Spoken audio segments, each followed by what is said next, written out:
ಶ್ರೀ ಗುರುಭ್ಯೋ ನಮಃ ಶ್ರೀಮಾತ್ರೆ ನಮಃ. ವೆಲ್ಕಮ್ ಟು ವೇದ ಜನನಿ ಸೌಂದರ್ಯ ಲಹರಿ ಶ್ಲೋಕ number 85. This verse describes about Shakti's beautiful feet worshipped and liked by Paramashiva. Namo vakam broomaha nayana ramaniyaya ಪದಯೋಹೋ ತವಾಸ್ಮೈ ದ್ವಂದ್ವಾಯ ಸ್ಫುಟರುಚಿರಸಾಲಕ್ತ ಕವತೆ. ನಮೋವಾಕಂ ಬ್ರೂಮಃ ನಯನ ರಮಣೀಯಾಯ ಪದಯೋಹೋ ತವಾಸ್ಮೈ ದ್ವಂದ್ವಾಯ ಸ್ಫುಟರುಚಿರಸಾಲಕ್ತ ಕವತೆ.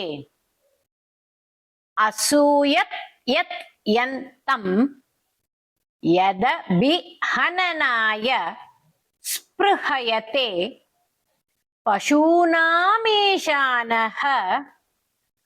ಪ್ರಮದವನ ಗಂಗೇಲಿ ತರವೇ. ಅಶೂಯತ್ ಯತ್ ಯಂತಂ ಯದಭಿಹನನಾಯ ಸ್ಪೃಹಯತೆ ಪಶೂನಾಮೀಶಾನಃ ಪ್ರಮದವನ ಕಂಕೇಲಿ ತರವೇ. ನಮೋವಾಕಂ ಬ್ರೂಮಃ ನಯನ ರಮಣೀಯಾಯ ಪದಯೋಃ ತವಾಸ್ಮೈ ದ್ವಂದ್ವಾಯ ಸ್ಫುಟರುಚಿರಸಾಲಕ್ತ ಕವತೆ. ಅಸೂಯತ್ಯತ್ಯಂತಂ ಯದಭಿಹನನಾಯ ಸ್ಪೃಹಯತೆ ಪಶೂನಾಮೀಶಾನಃ ಪ್ರಮದವನ ಕಂಕೇಲಿ ತರವೇ. ಅಮ್ಮ Parameshwari, I pray to you aloud with humble and hymns and namas. Namovakam Brumaha, to your beautiful and delightful pair of feet to our eyes. Nayana Ramaniyaya Padayoho Tavasmai. The feet of yours shine with henna, which is beautifully applied around. Sputaruchirasalakta kavate. The Ashoka tree, Kankeli, in your beautiful garden, Pramadavanam, is kicked by you with your feet. Yadabhihananaya. Pashunam Ishanaha.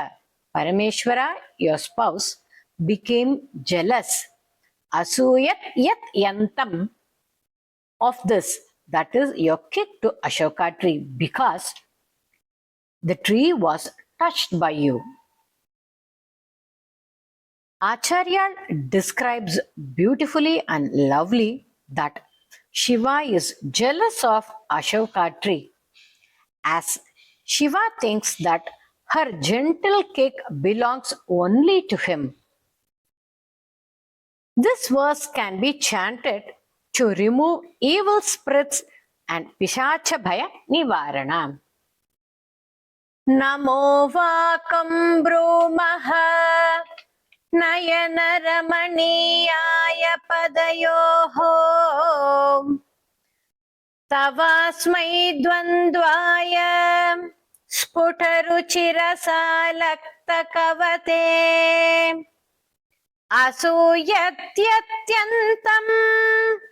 ಯದಭಿಹನನಾಯ ಸ್ಪೃಹಯತೆ ಪಶೂನಾಮೀಶಾನಃ ಪ್ರಮದವನ ಕಂಕೇಲಿ ತರವೇ. Namo ವಾಕಂ ಬ್ರೂಮಃ Nayana ರಮಣೀಯಾಯ ಪದಯೋಃ ತವಾಸ್ಮೈ ದ್ವಂದ್ವಾಯ ಸ್ಫುಟರುಚಿರಸಾಲಕ್ತ ಕವತೆ. ಅಸೂಯತ್ಯತ್ಯಂತಂ ಯದಭಿಹನನಾಯ ಸ್ಪೃಹಯತೆ ಪಶೂನಾಮೀಶಾನಃ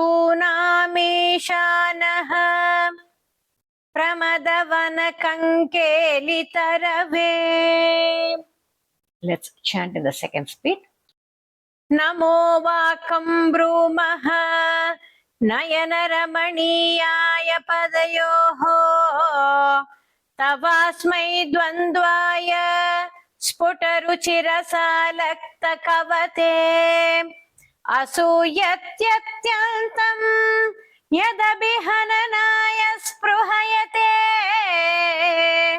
पशूनामीशानः